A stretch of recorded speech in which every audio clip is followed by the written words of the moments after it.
Hi, I'm James Bruce, reviews editor for MakeUseOf.com, and recently I've been taking a look at this. The Elephone Elecam 360-degree camera. Available now from GearBest.com for around $135. And courtesy of GearBest, we have one to give away, so hit up the link in the description if you'd like to enter to win one.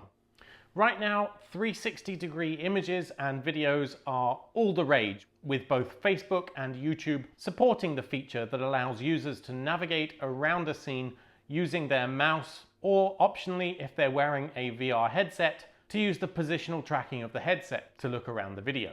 The Elecam 360 is a very affordable way to get into producing 360-degree videos. However, you shouldn't be under any illusions as to the quality that you're going to get out of it. On paper, it sounds great.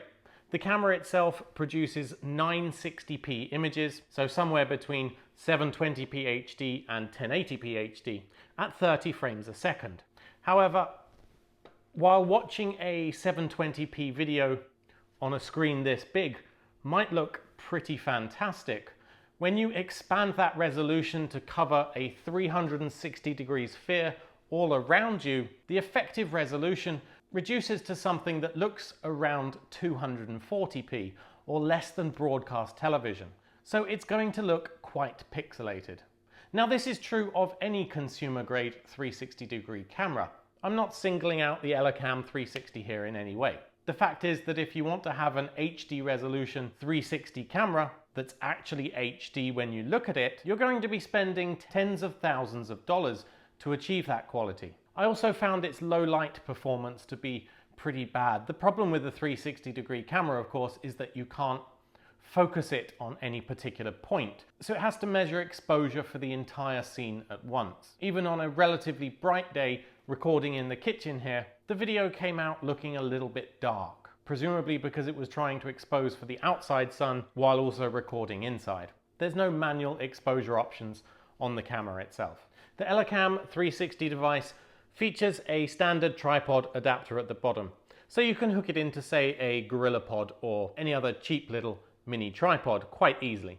And somewhat worryingly, they also include a bike and helmet mount in the package. Now, anyone who's producing 360-degree videos for the sake of VR, please don't use this, because artificial motion while you're watching something in VR is very nauseating, and you really don't want your viewers to throw up. The best advice right now, if you want your video to be viewable in VR, is to simply set it up in the tripod in a central area of the scene you're trying to track. Still, you can always use the included bike and helmet mount for another mini action camera if you have one. So it's a nice bonus to find in the package. The camera itself has dual 220-degree fisheye lenses, which each record a spherical video combined into a single file within the camera. However, you will need to manipulate this in order to get the 360-degree format that you need to upload to YouTube or Facebook. By default, you're just going to see two circular videos side by side.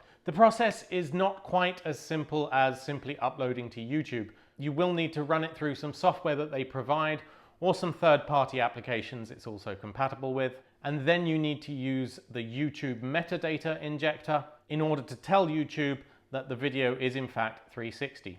And again, this is not limited to this particular camera. This is true of all consumer 360 cameras.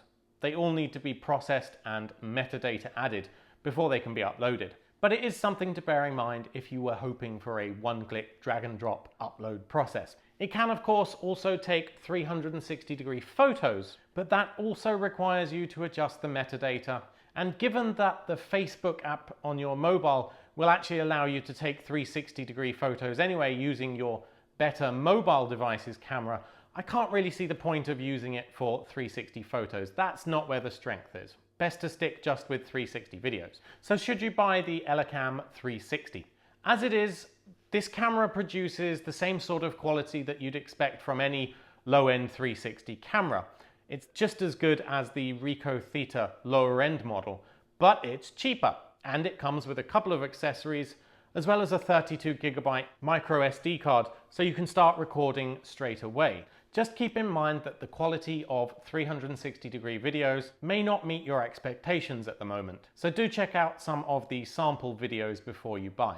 Anyway, if you'd like to pick one up for yourself, you can get them now from gearbest.com for $135, or you can win one in our competition. So hit the link in the description to get in on that. Thank you for watching, and be sure to subscribe to be notified of our twice weekly gadget giveaways, as well as technology DIY tutorials and projects from all of us at MakeUseOf.com.